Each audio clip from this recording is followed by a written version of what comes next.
अब एक्सपेंडिचर को हम समझ लेते हैं कि एक्सपेंडिचर क्या है। एक्सपेंडिचर कहाँ से बच्चों बना है, ये वर्ड एक्सपेंस से, एक्सपेंस से आया। एक्सपेंस मतलब क्या होता है, खर्चे। ठीक है, खर्चे। ठीक है, अब इसी को हम समझते हैं, एनी डिस्पर्समेंट ऑफ कैश और ट्रांसफर ऑफ प्रॉपर्टी। क्या, या तो आपने कैश दिया किसी को, या कोई प्रॉपर्टी ट्रांसफर की। ठीक है, और इनकरिंग अ लाइबिलिटी, या कोई लाइबिलिटी इनकर करी, यानी आपकी लाइबिलिटी कोई बढ़ी, फॉर द पर्पज ऑफ, किस पर्पज के लिए। देखो यहाँ पे पर्पज क्लियरली स्टेट किया है, एसेट्स को एक्वायर करने के लिए, और सर्विस इज कॉल्ड, या किसी सर्विस को लेने के लिए, उसको आप क्या बोलते हो, एक्सपेंडिचर बोलते हो। अब समझो वापस से, कोई भी डिसबर्समेंट कैश के या प्रॉपर्टी की, किस की, और इनकरिंग अ लाइबिलिटी, या कोई लाइबिलिटी आपने इंक्रीज करी। ठीक है, किस पर्पज के लिए, अक्वायरिंग एसेट, या तो आपको एसेट्स खरीदने हैं, या आपने सर्विस किसी की कोई लेनी है, उसके लिए जो भी आप खर्चे करते हो वो क्या कहलाती है, एक्सपेंडिचर कहलाती है। ठीक है, अब कैपिटल, इसके दो टाइप्स हैं, एक है आपका capital expenditure, revenue expenditure, and एक और होगा third, deferred. Yes, deferred revenue expenditure. तो अभी हम इन तीनों को समझते हैं। तो रिसिट क्या है, पैसों का आना, और एक्सपेंडिचर क्या है, पैसों का जाना। रिसिट कैसे होता है, कैपिटल रिसिट होता है, रेवेन्यू रिसिट होता है। कैपिटल रिसिट क्या होता है, कभी कभार रिसीव होने वाला पैसा बिजनेस में। ठीक है, रेवेन्यू रिसिट क्या होता है, आपके डेली रूटीन का हिस्सा, डेली बिजनेस की डेली एक्टिविटीज। ठीक है, अब देखो कैपिटल एक्सपेंडिचर क्या है। कैपिटल एक्सपेंडिचर है ऐसा एक्सपेंडिचर जो आपने किया किसको एक्वायर करने के लिए, फिक्स एसेट्स को। आपके फिक्स एसेट्स क्या क्या है बच्चों, एग्जांपल दो। क्या है, फर्नीचर।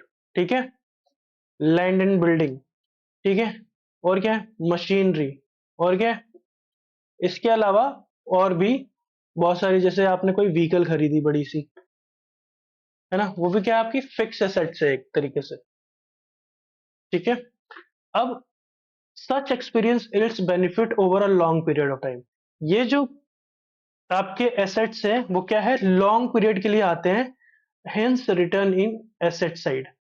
इसको कहाँ लिखा जाता है, हम एसेट साइड लिखते हैं। ठीक है, बैलेंस शीट की हमने बात करी। ठीक है, लाइबिलिटीज एंड एसेट्स। तो एक्सपेंडिचर, आपने पैसे दिए किस चीज को एक्वायर करने के लिए, फर्नीचर को, लैंड एंड बिल्डिंग को, मशीनरी को, व्हीकल को। तो ये आपका कहाँ शो करोगे, आपके एसेट साइड में। अब रेवेन्यू एक्सपेंडिचर समझते हैं। Expenditure was a benefit received during an accounting period। जो एक अकाउंटिंग पीरियड के अंदर अंदर जिसका बेनिफिट आपको मिल जाता है, उसको हम रेवेन्यू एक्सपेंडिचर बोलते हैं। जैसे सीओजीएस। सीओजीएस क्या है, कॉस्ट ऑफ गुड्स सोल्ड। अब देखो, आपने 2 लाख की मशीनरी, सॉरी, आपने गुड्स बेचे। गुड्स क्या है, लेट से आप शू बेच रहे हो। ठीक है, तो 2 लाख के शू बेचे, ये आपकी क्या है, सेल्स है। अब कॉस्ट ऑफ गुड क्या है, गुड सोल्ड क्या है, आपने 2 लाख के तो बेचे, पर उसका कॉस्ट क्या था। लेट से आपने किसी से खरीदा था 1.5 लाख का। ठीक है, आपको जितना उस पे एक्सपेंसेस हुआ वो कितना हुआ, टोटल 1.5 लाख का। तो sales minus cost of goods sold, यानी जो आपने गुड्स को बेचा उसका खर्चा कितना। यहाँ पे प्रॉफिट कितना आएगा अपने को, 50,000 प्रॉफिट मिलेगा। ठीक है, यहाँ पे कॉस्ट ऑफ गुड सोल्ड, और अपना यहाँ पे आ गया प्रॉफिट, नहीं सॉरी, इनकम बोलते हैं यहाँ पे। अब इसमें क्या डिफरेंस है वो भी बताऊंगा, बट यहाँ पे समझो, सेल्स 2 लाख की, और उस प्रोडक्ट का पे खर्चा, मतलब शू को खरीदे कितने में थे आपने, 1.5 लाख में, तो आपकी इनकम कितनी है यहाँ पे, 50,000 की। तो ये क्या है आपकी, ये डेली एक्टिविटीज का हिस्सा है। ठीक है, आप बेचोगे इन शू को, वापस से खरीदोगे, फिर बेचोगे, फिर खरीदोगे, फिर बेचोगे। तो ये आपका क्या है, एक अकाउंटिंग पीरियड का में होने वाला है, यानी 1 साल के अंदर अंदर।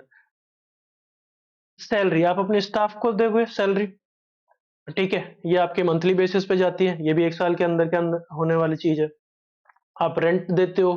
ठीक है, इलेक्ट्रिसिटी के चार्जेस एक्सेट्रा, ये आपके क्या है, रेवेन्यू एक्सपेंडिचर है। वो एक्सपेंडिचर जो आपके बिजनेस को मेंटेन करने के लिए किया जाता है, बिजनेस को मेंटेन करने के लिए किया जाता है, उसको क्या बोलते हैं हम, रेवेन्यू एक्सपेंडिचर बोलते हैं। ठीक है, अब यहाँ पे क्या होता है, revenue expenditures are debited to the trading and profit and loss account. Profit and loss account की बात करी थी ना, तो यहाँ पे जो हम एक्सपेंसेस करते हैं, ऊपर आ जाओ थोड़ा सा, ये बच्चों एक दूसरे से रिलेटेड है, इसलिए ऊपर मैं वापस से लेके जा रहा हूँ आपको। तो यहाँ पे देखो प्रॉफिट एंड लॉस अकाउंट है ना, यहाँ पे हमने क्या दिखाया था, इनकम दिखाया था, है ना।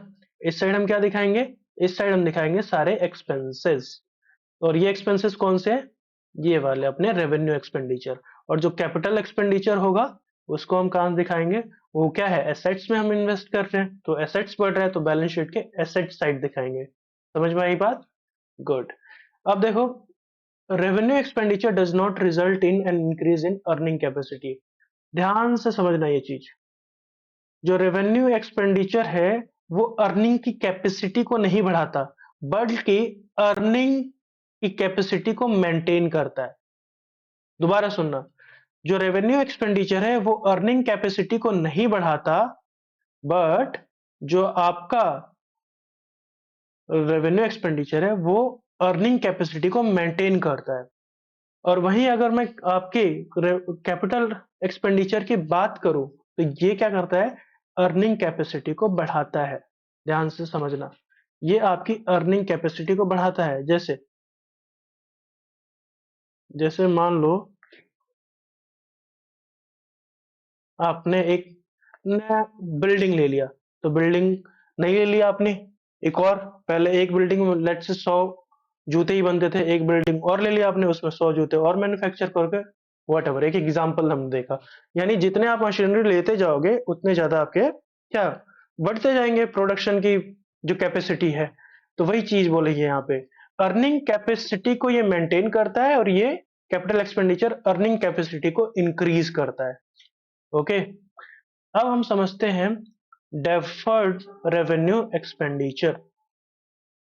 अब देखो डेफर्ड रेवेन्यू एक्सपेंडिचर क्या है, expenditure which are revenue in nature but the benefit of which is likely to be derived over a number of years. देखो क्या है, जिसका नेचर क्या है, रेवेन्यू का है, मतलब कुछ वो एक साल के अंदर अंदर ये हो जाता है, बट इसकी बेनिफिट क्या है, बेनिफिट ओवर द ईयर्स होने वाली है ना, कंफ्यूजिंग है ना। चलो समझते हैं, यहाँ पे देखो, मान लो आपने एक ऐड बनाई, आपकी कंपनी है, आप एक नया वाटर बोतल इंट्रोड्यूस कर रहे हो मार्केट में, जो एनर्जी प्रोड्यूस करता है या एनर्जी देता है बॉडी को। ठीक है, तो इसके लिए आपने एक ऐड बनाया। अब ये ऐड जो है बनाओगे तो ऐसा तो नहीं है कि एक साल में ऐड बनाया और एक ही साल चलेगा। आप ओवर द ईयर, एक पहले साल चलाओगे, दूसरे साल, तीसरे साल, जो भी आपका कॉन्ट्रैक्ट है, ठीक है, तो आप 3 से 7 साल तक चलाओगे, और इसको लेट से 5 साल आप चलाने वाले हो और आपने 5 लाख रुपए खर्च किए। ठीक है, अब देखो इसका क्या है, अब 5 लाख आपने खर्च किए ना, तो आप 5 के 5 लाख इस साल के एक्सपेंस से माइनस नहीं करोगे, क्योंकि आप ये 5 साल तक चलाने वाले हो, तो इस पूरे एक्सपेंस को आप डिवाइड कर दोगे 5 से, और इससे आप 1 साल का एक्सपेंस निकाल लोगे, और इस एक्सपेंस को आप दिखा दोगे as a expense in trading and profit and loss account. ठीक है, प्रॉफिट एंड लॉस अकाउंट।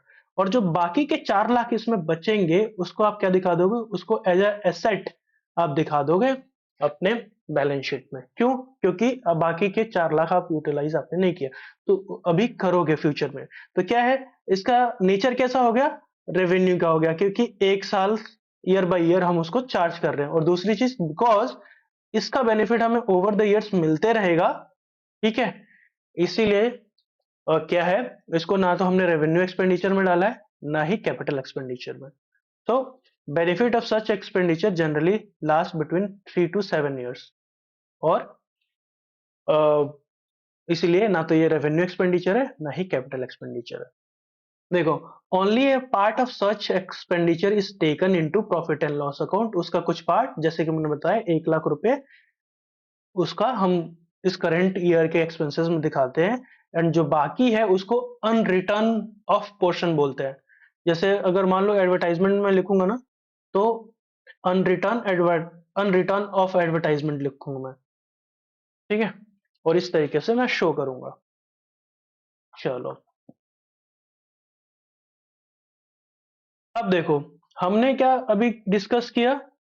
अभी हमने रिसीट को डिस्कस किया, ठीक है, रिसीट के बाद एक्सपेंडिचर को डिस्कस किया, और जिसमें हमने रेवेन्यू एक्सपेंडिचर, कैपिटल एक्सपेंडिचर और डेफर्ड रेवेन्यू एक्सपेंडिचर भी हमने पढ़ा, ठीक है। अभी एक्सपेंसेस क्या है? अभी एक्सपेंसेस क्या है?